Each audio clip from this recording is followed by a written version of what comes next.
നമസ്കാരം. റാഫ് ഫുട്ബോളിലേക്ക് അവർക്കും സ്വാഗതം. ബ്രസീലിൻ്റെ world cup squad Carlo Ancelotti പ്രഖ്യാപിച്ചല്ലോ. സ്ക്വാഡ് പക്കാ പെർഫെക്റ്റ് ആണെന്നൊന്നും പറയുന്നില്ല, പക്ഷേ ഉള്ളതിൽ മികച്ച സ്ക്വാഡ് തന്നെ അദ്ദേഹം തന്നിട്ടുണ്ട്. പക്ഷേ ചില ഒഴിവാക്കലുകൾ വലിയ രൂപത്തിലുള്ള ചർച്ചയ്ക്ക് വഴിവെച്ചിട്ടുണ്ട്. ഇവിടുത്തെ കാര്യമല്ല, അങ്ങ് ബ്രസീലിൽ ആണല്ലോ. നമ്മൾ ബ്രസീലിൽ നിന്ന് ക്രെഡിബിളായിട്ടുള്ള സോഴ്സുകളിൽ നിന്ന് വാർത്ത എടുത്ത് നിങ്ങളിലേക്ക് എത്തിക്കുകയാണ്. കഴിഞ്ഞ 7 കൊല്ലക്കാലമായിട്ട് നമ്മൾ ഇവിടെ ഉണ്ടല്ലോ. കഴിഞ്ഞ വേൾഡ് കപ്പ് നമ്മൾ മനോഹരമായിട്ട് കവർ ചെയ്തു. അപ്പോഴൊക്കെ നമ്മൾ ചെയ്യുന്നതാണ്, ഓരോ രാജ്യത്തു നിന്നും അവിടുത്തെ ഏറ്റവും ക്രെഡിബിൾ സോഴ്സുകൾ നോക്കി തപ്പിപ്പിടിച്ച് അതിൽ നിന്നുള്ള വാർത്തകൾ നിങ്ങളിലേക്ക് തരികയാണ്. അത് ഇത്തവണയും നമ്മൾ തുടരും. നമ്മൾ ഒരുമിച്ച് നിൽക്കും, നമ്മൾ മുന്നേറും. വേൾഡ് കപ്പിൻ്റെ ആവേശം നമ്മൾ കൊണ്ടുവരും, അല്ലേ? ആവേശമില്ല എന്നൊക്കെ മാധ്യമങ്ങൾ വരെ, TV ചാനൽ വരെ ഞാൻ വാർത്ത വരുന്നത് കണ്ടു. പക്ഷേ അങ്ങനെയല്ല, നമ്മൾ ആവേശം ഉണ്ടാക്കും. നമ്മൾ ഒരുമിച്ച് നിന്നാൽ പിന്നെ പറ്റാത്തൊന്നുമില്ലല്ലോ. ഏതായാലും നമ്മൾ തൂക്കും, അല്ല പിന്നെ ഈ വേൾഡ് കപ്പ് നമ്മൾ കൊണ്ടാടും. ഞാൻ പറഞ്ഞു വരുന്നത്, ബ്രസീലിൻ്റെ സ്ക്വാഡിൽ നിന്ന് ഒഴിവാക്കപ്പെട്ട ചില പ്രധാന താരങ്ങൾ, അതിൽ അഞ്ചലോട്ടിക്ക് വലിയ വിമർശനങ്ങൾ വരുന്ന സംഭവങ്ങൾ വരെയുണ്ട്. ഒഴിവാക്കപ്പെട്ടവരിൽ പ്രധാനി പലരെയും അത്ഭുതപ്പെടുത്തിയത് ജാവോ പെഡ്രോയുടെ പുറത്താവലാണ്. നെയ്മർ ജൂനിയർ സ്ക്വാഡിൽ ഉണ്ടെങ്കിൽ ജാവോ പെഡ്രോ പുറത്താവുന്ന ഉറപ്പായിരുന്നു. നമ്മൾ കഴിഞ്ഞ ദിവസം അത്തരത്തിലുള്ളൊരു വിശകലനം നിങ്ങളിലേക്ക് എത്തിച്ചിട്ടുണ്ടായിരുന്നു. അതുതന്നെ സംഭവിച്ചു. ഇപ്പോൾ ലഭ്യമാകുന്ന വിവരം എന്താണെന്ന് വെച്ചാൽ, അവസാന നിമിഷം വരെ അഞ്ചലോട്ടി കൺഫ്യൂഷനിലായിരുന്നു. നെയ്മറോ ജാവോ പെഡ്രോയോ നെയ്മറോ എന്ന്. പ്രത്യേകിച്ച് നെയ്മർക്ക് ആ കാഫിന് ഒരു അടി കിട്ടിയല്ലോ കഴിഞ്ഞ കോർട്ടിബിക്കെതിരെയുള്ള കളിയിൽ. അതുകൂടിയായപ്പോൾ ശരിക്കും കൺഫ്യൂസ്ഡ് ആയിരുന്നു. പക്ഷേ ഇന്നലെ കോളപ്പിന് മുമ്പ് CBF പ്രത്യേകം ആവശ്യപ്പെട്ട് നെയ്മറുടെ കാഫിന് ടെസ്റ്റ് നടത്തി.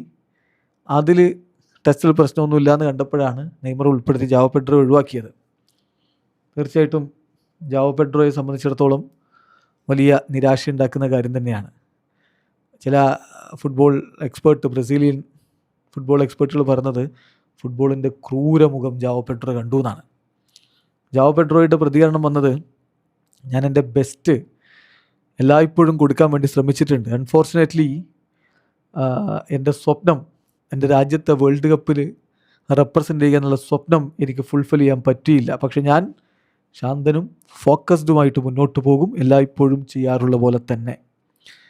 സന്തോഷവും നിരാശയും ഒക്കെ ഫുട്ബോളിൻ്റെ ഭാഗമാണ്. ഇവിടം മുതൽ ഞാൻ വേൾഡ് കപ്പിന് പോകുന്ന എല്ലാവർക്കും ഞാൻ വിഷ് നൽകുന്നു, നല്ല ഗുഡ് ലക്ക് വിഷ് ചെയ്യുന്നു. അതോടൊപ്പം തന്നെ 6ാമത്തെ ടൈറ്റിൽ നമ്മുടെ നാട്ടിലേക്ക് എത്തിക്കാൻ വേണ്ടിയിട്ട് ചീറയുന്ന മറ്റൊരു ഫാനായിട്ട് ഞാനും ഉണ്ടാകും എന്ന് ജാവോ പെഡ്രോ പറയുന്നുണ്ട്. ജാവോ പെഡ്രോ പ്രീമിയർ ലീഗിൽ 15 ഗോളുകൾ, പ്രീമിയർ ലീഗിലെ ടോപ്പ് സ്കോറേഴ്സ് ലിസ്റ്റിൽ അദ്ദേഹം 3ാമതോ 4ാമതോ ആയിട്ട് നിൽക്കുകയാണ്. അങ്ങനെയുള്ളൊരു താരത്തെയാണ് ആഞ്ചലോട്ടി ഒഴിവാക്കിയിരിക്കുന്നത്. അതിനെതിരെ PVC ഒക്കെ ബ്രസീലിയൻ ഫുട്ബോൾ നന്നായിട്ട് ഫോളോ ചെയ്യുന്ന എല്ലാവർക്കും അറിയാം.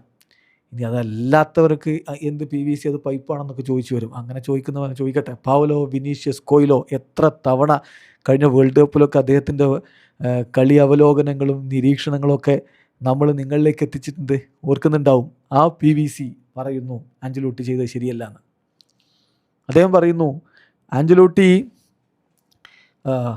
ജാവോ പെഡ്രോയുടെ എലൈറ്റ് ടൂർണമെൻ്റ്, അതായത് പ്രീമിയർ ലീഗിലെ 15 ഗോളുകൾക്ക് പകരം നെയ്മറുടെ 15 കളികൾ തിരഞ്ഞെടുത്തിരിക്കുന്നു. ആഞ്ചലോട്ടി സ്വാപ്പ് ചെയ്തിരിക്കുന്നത് ഒരു സ്പെക്ടാക്കുലർ പെർഫോമൻസ്, ലോകത്തെ ഏറ്റവും മികച്ച ലീഗിൽ 15 ഗോളുകളുമായിട്ട് നിന്ന് അവിടുത്തെ 3rd ഹയസ്റ്റ് ടോപ്പ് സ്കോററായിട്ട് നിന്ന ഒരു താരത്തെ ലോക ഫുട്ബോളിലെ ഏറ്റവും വലിയ ചാമ്പ്യൻഷിപ്പിനുള്ള സ്ക്വാഡിൽ നിന്ന് ഒഴിവാക്കിയിരിക്കുന്നു. എന്നിട്ട് നെയ്മർ 15 കളി സാൻഡോസിന് കളിച്ചു എന്നും പറഞ്ഞിട്ട് ആ നെയ്മറെ കൊണ്ടുപോകുന്നു. നെയ്മർ ഒരുപാട് ഇമ്പ്രൂവ് ചെയ്തിട്ടുണ്ട്, ശരിയാണ്. പക്ഷെ അതൊന്നും പോരാ. ലോകത്തെ ഏറ്റവും കോമ്പറ്റിറ്റീവായിട്ടുള്ള അന്താരാഷ്ട്ര ടൂർണമെൻറ്റിനെ സ്ക്വാഡിലെടുക്കാൻ ജാവോ പെഡ്രോ, പ്രീമിയർ ലീഗിലാണ് അവൻ കളിച്ചത്. അവിടെ ഹാലൻഡിനേക്കാളും ഇഗാർ തിയാഗോയേക്കാളും മാത്രം ഗോളിൻ്റെ കാര്യത്തിൽ അവൻ പുറകിലാണ്. പക്ഷേ വേൾഡ് കപ്പിൽ തീർച്ചയായിട്ടും അവന് ക്ലബ് വേൾഡ് കപ്പിലും മികച്ച പ്രകടനം നടത്തിയാണ്. എന്നിട്ടിപ്പോൾ ജാവോ പെഡ്രോ പുറത്ത്, നെയ്മറെ ഉൾപ്പെടുത്തിയിരിക്കുന്നു. നെയ്മർ ഉൾപ്പെടുത്താൻ വേണ്ടി അവനെ പുറത്താക്കിയിരിക്കുന്നു. ഇത് ആഞ്ചലോട്ടിയുടെ മിസ്റ്റേക്കാണ് എന്നാണ് പൗലോ വിനീഷ്യസ് കോയിലോയുടെ നിരീക്ഷണം. ആ രൂപത്തിൽ പല ബ്രസീലിയൻ ഫുട്ബോൾ എക്സ്പേർട്സും പറയുന്നുണ്ട്. അത് നെയ്മർ എടുത്തതിൻ്റെ മാത്രം പ്രശ്നമൊന്നുമല്ല, നെയ്മർ എടുത്തതിലുള്ള പ്രശ്നമല്ല അവർക്ക്, പ്രത്യേകിച്ച് ജാവോ പെഡ്രോയെ ഒഴിവാക്കിയതിലുള്ള പ്രശ്നമാണെന്ന് നമുക്ക് മനസ്സിലാക്കാൻ പറ്റുന്നത്. അപ്പോൾ മറ്റൊരു എക്സ്ക്ലൂഷൻ പ്രധാനമായിട്ട് വന്നത് ബെൻഡോയാണ്. ബെൻഡോ വേൾഡ് കപ്പ് സ്ക്വാഡിൽ ഉണ്ടാകും, നമ്പർ 3 ഗോൾ കീപ്പറായിട്ടെങ്കിലും അൽ നസറിൻ്റെ ബെൻഡോ ഉണ്ടാവുമെന്ന് പ്രതീക്ഷിച്ചിരുന്നു. പക്ഷേ ബെൻഡോ ഇല്ല, പകരം വെറ്ററൻ താരം വെവേർട്ടനെയാണ് ഉൾപ്പെടുത്തിയിരിക്കുന്നത്. അപ്പോൾ വെവേർട്ടൻ നേരത്തെയും പലപ്പോഴും ബ്രസീൽ സ്ക്വാഡിൽ ഉണ്ടായ ആളാണ്. എന്തുകൊണ്ട് വെവേർട്ടൻ എന്നൊരു ചോദ്യം പലരും ഉന്നയിക്കുന്നുണ്ട്. അതിൻ്റെ വിശദീകരണവും വിശകലനവും ഒക്കെ ബ്രസീലിയൻ ഇതിഹാസം, ഇപ്പോൾ ബ്രസീലിയൻ ദേശീയ ടീമിൻ്റെ ഗോൾ കീപ്പിംഗ് കോച്ച് ടഫറിൽ നൽകുന്നുണ്ട്. നമുക്ക് വേറെ സെപ്പറേറ്റ് ചർച്ച ചെയ്യേണ്ട വിഷയമാണ്. ഏതായാലും ബെൻഡോയുടെ കാര്യമാണ് നമ്മൾ പറഞ്ഞത്. ബെൻഡോ അൽ നസറിന് വേണ്ടി അത്ര നല്ലതല്ലാത്ത പ്രകടനം ഒരു ഘട്ടത്തിൽ നടത്തിയിരുന്നെങ്കിൽ പിന്നെ അദ്ദേഹം ഇന്നും ഫോമിലേക്ക് വന്നു. ഇനിയിപ്പോൾ കഴിഞ്ഞ കളിയിൽ അൽ ഹിലാലിനെതിരെ ഒരു മിസ്റ്റേക്ക് വന്നു, അതുകൊണ്ട് മാത്രം ഒഴിവാക്കിയെന്നൊന്നും കരുതാൻ പറ്റൂല. ഏതായാലും ബെൻഡോ ഒഴിവാക്കപ്പെട്ടവരിൽ പ്രധാനിയാണ്. പിന്നെ പെഡ്രോ, ഫ്ലമിംഗോയുടെ ടോപ്പ് സ്കോറർ, അദ്ദേഹത്തെ സ്ക്വാഡിലേക്ക് ഉൾപ്പെടുത്തിയിട്ടില്ല എന്നുള്ളത് വലിയ രൂപത്തിൽ ചർച്ചയാകുന്നുണ്ട്. അതുപോലെ തന്നെ ചെൽസിയുടെ ജാവോ പെഡ്രോയെ കൂടാതെ ചെൽസിയുടെ തന്നെ ആൻഡ്രി സാൻഡോസിനെ ഒഴിവാക്കിയിട്ടുണ്ട്. മധ്യനിരയിലേക്ക് ആൻഡ്രി സാൻഡോസ് നമ്മൾ ആഞ്ചലോട്ടി വിളിക്കും എന്ന് വളരെ പ്രതീക്ഷയോടുകൂടി കരുതിയ താരമാണ്. ആൻഡ്രി സാൻഡോസിനെ ഒഴിവാക്കിയതും പലരും വിമർശനമായിട്ട് ഉന്നയിച്ച് കൊണ്ടുവരുന്നുണ്ട്. പിന്നെ തിയാഗോ സിൽവ, 41-കാരനായിട്ടുള്ള താരത്തെ ഉൾപ്പെടുത്തിയേക്കുമെന്ന തരത്തിൽ ബ്രസീൽ മാധ്യമങ്ങൾ റിപ്പോർട്ട് കൊടുത്തിരുന്നു. പക്ഷേ ഇപ്പോൾ ഈ പ്രായത്തിൽ മറ്റു മികച്ച സെൻറ്റർ ബാക്കുമാരൊക്കെ ഉള്ള ഒരു ഘട്ടത്തിൽ അദ്ദേഹത്തെ കൊണ്ടുപോകണ്ട എന്ന് കോച്ച് വിചാരിച്ചു. അപ്പോൾ അതിൽ നമുക്ക് തെറ്റൊന്നും പറയാൻ പറ്റില്ല. 2022 വേൾഡ് കപ്പിന് ശേഷം അദ്ദേഹത്തെ അങ്ങനെ സ്ക്വാഡിലേക്ക് വിളിച്ചിട്ടില്ല എന്നുള്ള അറിയാലോ. അപ്പോൾ ആ എക്സ്ക്ലൂഷൻ ഓൾമോസ്റ്റ് പ്രഡിക്റ്റബിൾ ആയിരുന്നു. പിന്നെ ഈ അവസാന ദിവസങ്ങളിൽ ചില ബ്രസീലിയൻ മാധ്യമങ്ങൾ ഉണ്ടാക്കിയൊരു ഓളമാണ് ഇതാ അദ്ദേഹം തിരിച്ചെത്തിയേക്കും എന്ന തരത്തിലേക്ക് ചർച്ചയായത്. അതുപോലെ തന്നെ എക്സ്ക്ലൂഡഡ് ആയിട്ടുള്ള ഒരു പ്രധാന താരം ആൻ്റണിയാണ്. 55-അംഗ പ്രിലിമിനറി ലിസ്റ്റിൽ ആൻ്റണിയെ കോച്ച് ഉൾപ്പെടുത്തിയിട്ടുണ്ട്. പക്ഷേ 26-അംഗ ലിസ്റ്റിൽ ഒഴിവാക്കി. ഇപ്പോൾ യൂറോപ്പിൽ കളിച്ചുകൊണ്ടിരിക്കുന്ന ബ്രസീലുകാരായിട്ടുള്ള മുന്നേറ്റ നിരക്കാരിൽ വളരെ മികച്ച പ്രകടനം നടത്തുന്ന ഒരാളാണ് ആൻ്റണി. റയൽ ബെറ്റീസിലേക്ക് എത്തിയതിനു ശേഷം അദ്ദേഹം മികവ് തുടരുന്നുമുണ്ട്. എന്നിട്ടും ആൻ്റണിയെ ഉൾപ്പെടുത്തിയില്ല എന്നുള്ളതൊരു ചോദ്യമാണ്. പക്ഷേ മികച്ച വിങ്ങർമാർ ഓൾറെഡി ഉണ്ട് എന്നുള്ളതുകൊണ്ടായിരിക്കും. റാഫിഞ്ഞയും വിനി ജൂനിയറും അതുപോലെ റയാനും ലൂയിസ് എൻട്രിക്കയും ഒക്കെ ഉള്ളപ്പോൾ, പിന്നെ ഗബ്രിയൽ മാർട്ടിനെല്ലിയും ഒക്കെ ഉള്ളപ്പോൾ പിന്നെ വീണ്ടും ഒരു വിങ്ങറെ സ്ക്വാഡിലേക്ക് എടുക്കുന്നതിൽ അർത്ഥമില്ല എന്ന് കോച്ച് ചിന്തിച്ചു എന്ന് വേണം മനസ്സിലാക്കാൻ. അതോടൊപ്പം തന്നെ പുറത്തേക്ക് പോയ മറ്റൊരു താരം റിച്ചാലിസനാണ്.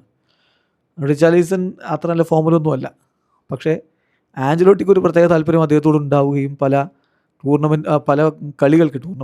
കളികൾക്ക് അദ്ദേഹത്തെ സ്ക്വാഡിൽ എടുക്കുകയൊക്കെ ചെയ്തിട്ടുണ്ട്. അപ്പോൾ ഇനി ആ ഫേവറിറ്റിസം വീണ്ടും ഉണ്ടാവുമോ എന്നൊരു ചോദ്യം ഉണ്ടായിരുന്നു. പക്ഷെ അതില്ല, അദ്ദേഹത്തെ ഒഴിവാക്കാൻ തന്നെ കോച്ച് തീരുമാനിച്ചിട്ടുണ്ട്. അപ്പോൾ അത് സ്വാഭാവികമായിട്ടുള്ളൊരു തീരുമാനമാണ് എന്നേ നമുക്കിപ്പോൾ പറയാൻ കഴിയുകയുള്ളൂ. പിന്നെ പുറത്തായവരൊക്കെ പരിക്കിൻ്റെ പ്രശ്നങ്ങളാണ്. അതായത് Eder Militao, Rodrigo, Estevao Willian, ഇത്തരം താരങ്ങളൊക്കെ പുറത്തായത് പരിക്കിൻ്റെ പ്രശ്നങ്ങൾ കൊണ്ടാണ്. ഏതായാലും വലിയ വിവാദമായിട്ട് ചർച്ച ചെയ്യപ്പെടുന്നത് ജാവോ പെഡ്രോയുടെ പുറത്തുപോക്കാണ് എന്നതാണ് ബ്രസീലിൽ നിന്ന് ലഭിക്കുന്ന പൾസ്. വീഡിയോ അവസാനിക്കുന്ന ഫുട്ബോൾ ലോകത്തെ കൂടുതൽ വിശേഷങ്ങളുമായി റാഫ് ടോക്സിൽ എത്താം.